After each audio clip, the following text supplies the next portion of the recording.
filles, bienvenue sur ma chaîne. Je sais que vous êtes nombreuses à aimer mes vidéos sur le meal prep.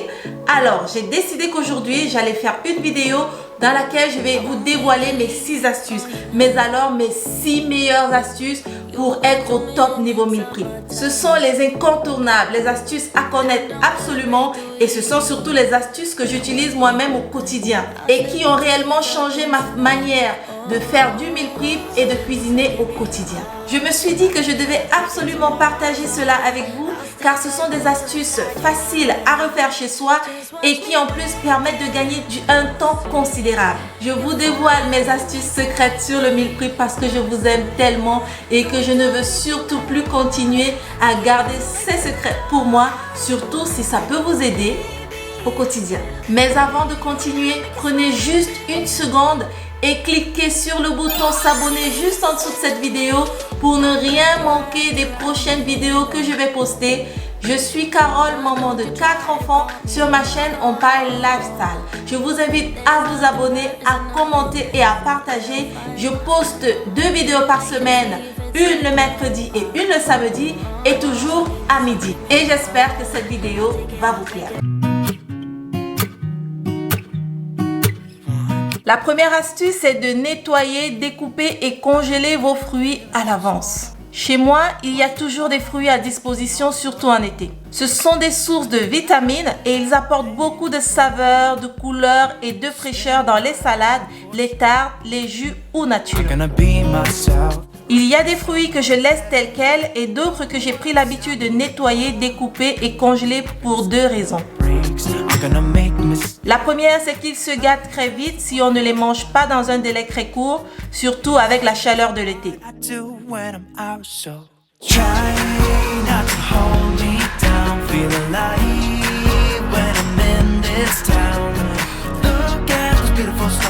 La deuxième, c'est que je gagne un temps considérable parce qu'une fois nettoyé, découpé et congelé, je n'ai plus qu'à sortir pour faire mes smoothies, des glaces ou des tartes.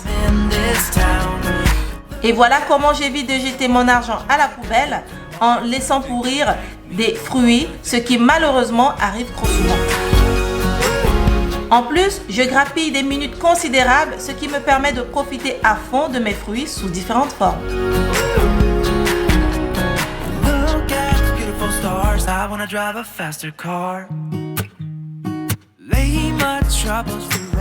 Une autre astuce, c'est d'émincer mes oignons et mon ail à l'avance.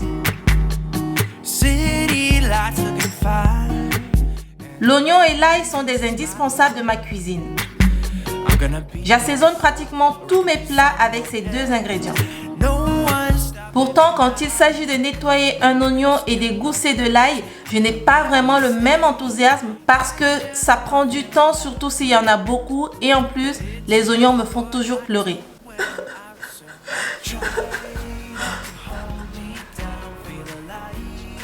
Voilà.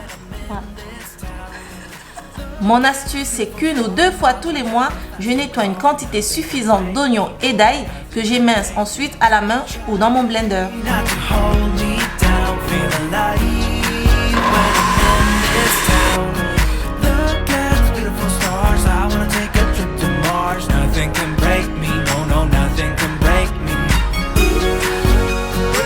Une fois que c'est fait, il suffit de les mettre dans des sachets de congélation pour les congeler si vous comptez les garder longtemps.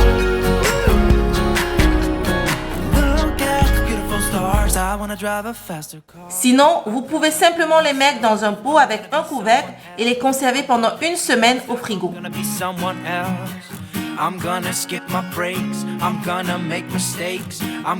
N'oubliez surtout pas de refermer avec le couvercle car ces ingrédients sentent fort et c'est le meilleur moyen d'emprisonner les odeurs.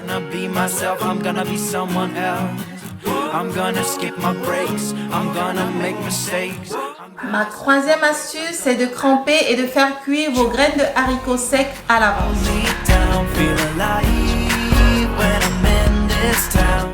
Vous connaissez certainement les gousses de haricots verts, mais il existe aussi des graines de haricots séchés riches en protéines.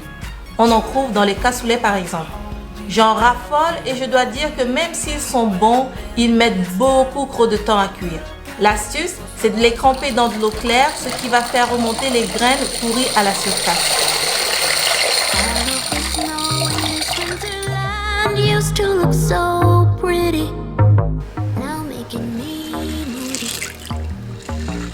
Vous pouvez laisser tremper toute une nuit ou quelques heures seulement. Une fois que c'est fait, faites-les cuire dans une casserole avec beaucoup d'eau. Et une autre astuce, c'est de rajouter du sel pour leur donner du goût. Une fois cuites, égouttez et réservez dans une boîte, puis au frigo.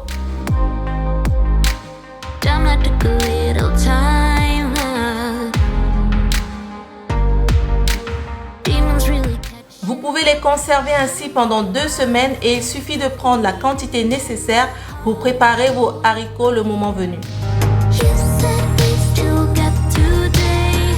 Plus besoin d'attendre des heures interminables avant de déguster.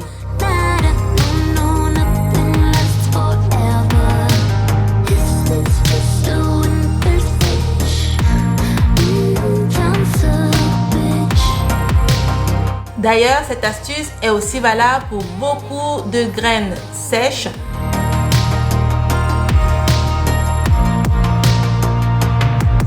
Je sais qu'on a parlé de smoothie au début, mais cette astuce en vaut vraiment la peine. Dans ma famille, les uns aiment les ananas et d'autres pas du tout. J'aime les légumes en smoothie, mais je suis bien la seule. Bref, c'est un casse-tête chinois chaque fois qu'il faut préparer des smoothies.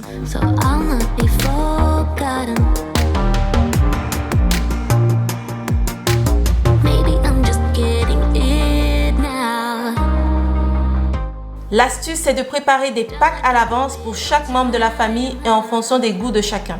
Par exemple, je mets des morceaux de concombre, de la mâche, des morceaux d'ananas, puis de la banane dans un sachet de congélation pour mon smoothie à moi. Et dans un autre sachet de congélation, je mets de l'ananas, de la banane pour les enfants. Puis hop, au congélateur.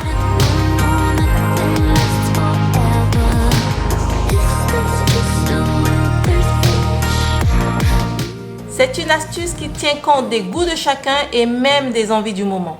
C'est simple à préparer et plus besoin de me priver pour faire plaisir aux enfants. Vous non plus, vous n'avez plus d'excuses pour ne pas faire de smoothie.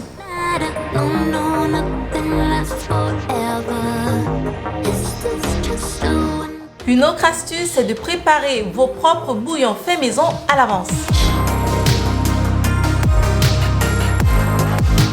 S'il y a bien une chose que je ne sais pas faire, c'est acheter des cubes de bouillon dans le commerce. J'ai essayé quelques fois, mais je n'ai pas trouvé mon compte. Puis un jour, je me suis dit pourquoi ne pas faire mes propres cubes de bouillon pour assaisonner mes soupes, mes sauces, mes viandes et mes poissons, voire même les légumes. Surtout que c'est une astuce zéro gaspille et très économique.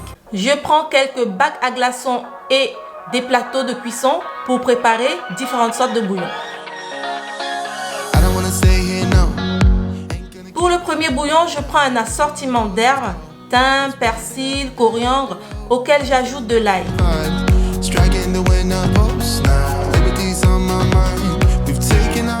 Et je rajoute quelques gouttes d'huile d'olive. Je mets dans mon blender et j'écrase.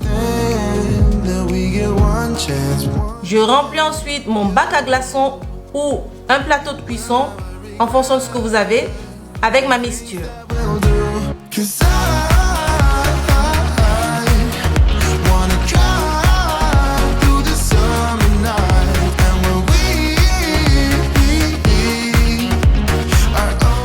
Je m'attaque à mon deuxième bouillon. Chaque fois que je fais cuire mes cuisses de poulet, je les assaisonne avec plein d'ingrédients.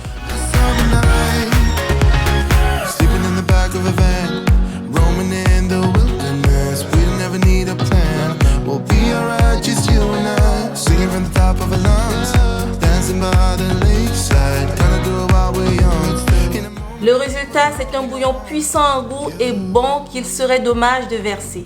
Alors moi, j'ai trouvé l'astuce, je récupère le jus de mon poulet, je le verse dans un bac à glaçons et je mets au congélateur.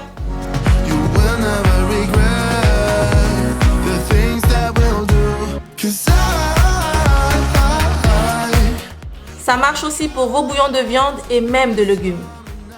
Il suffit de quelques heures pour avoir des cubes de bouillon fait maison et prêts à l'emploi.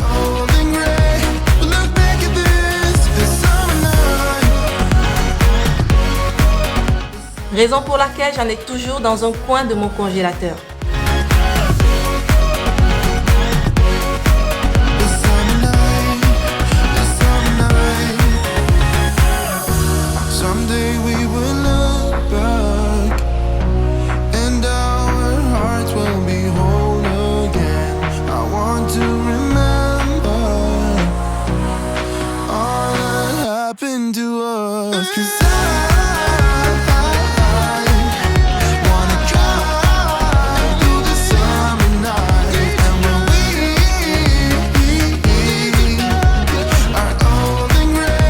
J'aime les conserver dans des sachets de congélation et il suffit d'un cube pour assaisonner tous vos plats.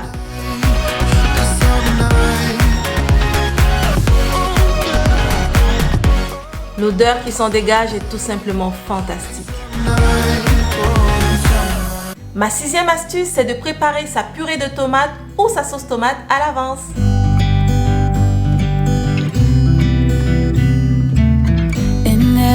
Pour moi, les sauces tomates fait maison, c'est le must. Tout comme les fruits, celles-ci ont tendance à pourrir quand on les oublie au fond du bac de notre frigo. Et le mieux, c'est encore de prévenir le mal en préparant vos propres purées et sauces tomates à l'avance. Je découpe une partie de mes tomates que je mets dans mon blender et j'écrase.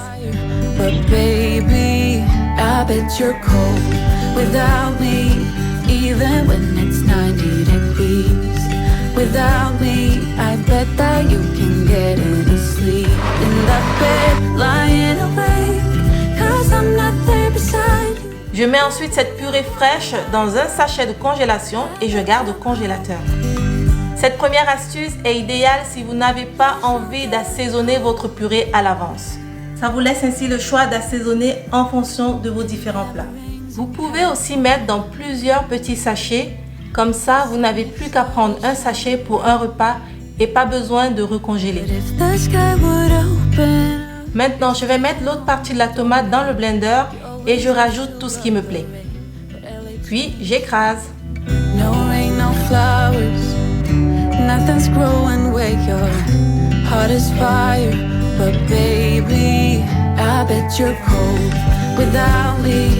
Even when it's 90 degrees, without me, I bet that you can get any sleep. Dans un premier temps, je fais cuire dans une casserole. Cela fera disparaître toute l'eau de la tomate et son acidité s'en ira avec. I bet you're cold. You're so dead. Ensuite, on rajoute quelques gouttes d'huile d'olive ou d'huile végétale pour faire griller la tomate pendant une dizaine de minutes. Votre sauce tomate est prête, il ne reste plus qu'à mettre dans un pot ou dans des boîtes et vous voilà paré pour la semaine. Et voilà, c'est terminé. Je vous ai livré mes secrets de recettes, d'astuces pour des meal prep parfaits et qui vous font gagner du temps. J'espère que cette vidéo vous a plu. N'hésitez pas à me dire dans les commentaires laquelle de ces astuces vous connaissez déjà et laquelle vous allez essayer. J'ai hâte de lire vos commentaires. N'hésitez pas à vous abonner, à mettre un pouce, à partager.